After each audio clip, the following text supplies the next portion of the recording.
श्री स्वामी समर्थ. स्वागत आहे तुमचं माझ्या यूट्यूब चॅनलवरती. आजचा दिवस तुम्हाला खूप छान सुखाचा समाधानाचा जाऊ देत हीच मी स्वामींच्या चरणी प्रार्थना करते आणि आजच्या व्हिडिओला सुरुवात करते.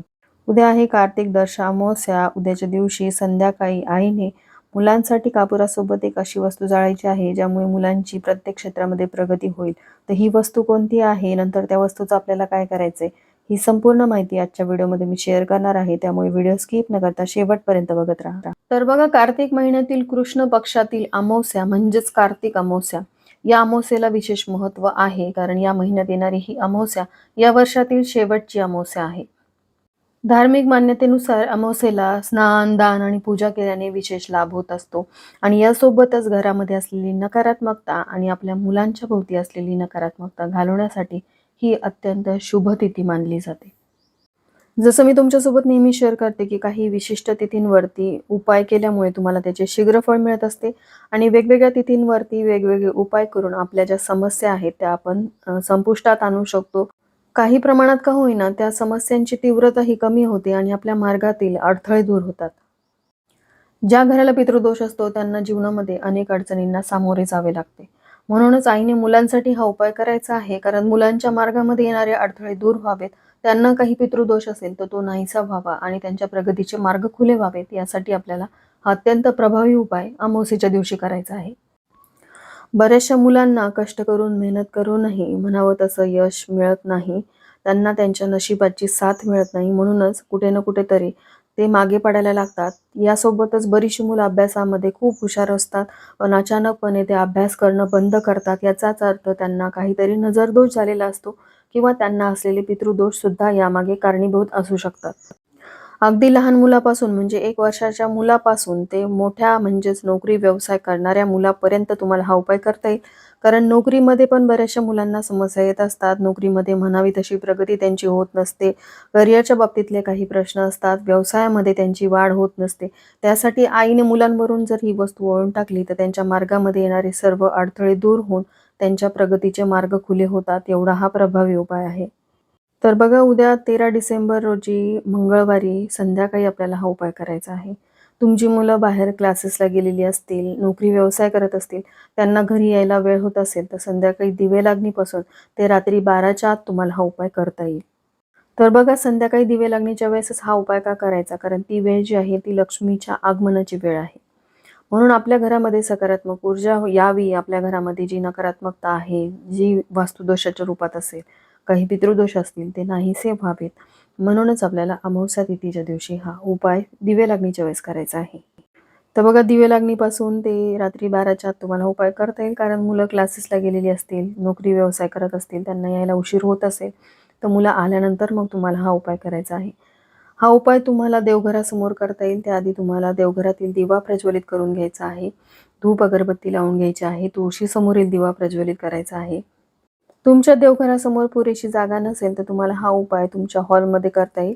हॉलमध्ये एखादा पाट टाका, चौरंग टाका किंवा एखादं आसन टाका, पण मुलाला जमिनीवरती बसवू नका. कारण असं केल्यामुळे तुम्ही जो उपाय किंवा सेवा केलेली आहे ती सर्व पृथ्वीला म्हणजेच धरणी मातेलाच पोचत असते.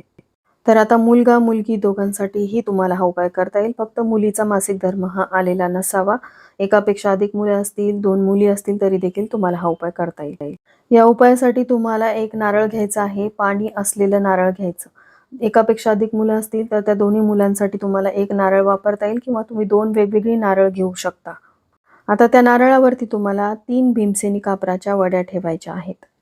आणि ह्या नारळाची शेंडी जी आहे ती आपल्या मुलांच्या दिशेने करायची. मुलांचं तोंड हे दक्षिण दिशा सोडून कोणत्याही दिशेला केलं तरीही चालेल. कारण दक्षिण दिशा ही यमाची दिशा मानली जाते. म्हणून त्या दिशेकडे मुलाचं तोंड करायचं नाही. नारळाची शेंडी मुलाकडे करून त्यावरती आपण घेतलेल्या भीमसेनी कापराच्या वड्या शुद्ध गाईच्या तुपामध्ये भिजवून त्यावरती प्रज्वलित करायच्या आहेत.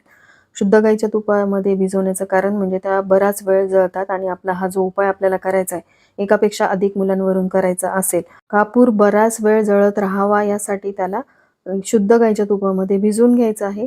शुद्ध गाईचं तूप नसेल तर मग म्हशीचं तूप वापरू शकता. त्यामध्ये चिमूटभर हळद टाका आणि त्यामध्ये ह्या भीमसेनी कापराच्या वड्या भिजवून तुम्हाला त्या या नारळावरती ठेवायच्या, प्रज्वलित करायच्या आहेत. प्रज्वलित केल्यानंतर मुलाच्या डोक्यापासून पायापासून हा नारळ आपल्याला 3 वेळा घड्याळाच्या काट्याच्या दिशेने आपल्याला गोलाकार मुलावरून तो ओवाळून घ्यायचा आहे. अगदी डोक्यापासून ते पायापासून परत डोक्यापर्यंत असं 3 वेळा ओवाळून घ्यायचा. आता भीमसेनी कापराच्या वड्या प्रज्वलित झाल्यानंतर तुम्हाला असं वाटलं, की हा नारळ उतरत असताना माझ्या हातातून त्या भीमसेनी कापराच्या वड्या पडू शकतात. तर त्यासाठी तुम्ही एखादं भांडं सुद्धा घेऊ शकता. या भांड्यामध्ये हा नारळ ठेवा आणि ते भांडच मुलाच्या डोक्यापासून पायापासून असं घड्याळाच्या दिशेने 3 वेळा ओवाळून घ्या. असंही तुम्ही करू शकता. आता पहिल्या मुलावरून तुम्ही हा उपाय केला, त्यानंतर दुसऱ्या मुलावरून सुद्धा सेम नारळ तुम्ही उतरून घेऊ शकता किंवा असंच तुम्ही दुसरं नारळ घ्या आणि दुसऱ्या मुलावरून वेगळं नारळ तुम्ही उतरून टाकू शकता. तसंही तुम्ही करू शकता. आता जोपर्यंत ह्या भीमसेनी कापराच्या वड्या जळत आहेत, तोपर्यंत त्यांना घरातच जळू द्यायचं आहे. म्हणजे तुमच्या घरामध्ये असलेली नकारात्मकता, तुमच्या मुलांच्या भोवती असलेली नकारात्मकता तो भीमसेनी कापून स्वतःमध्ये शोषून घेईल.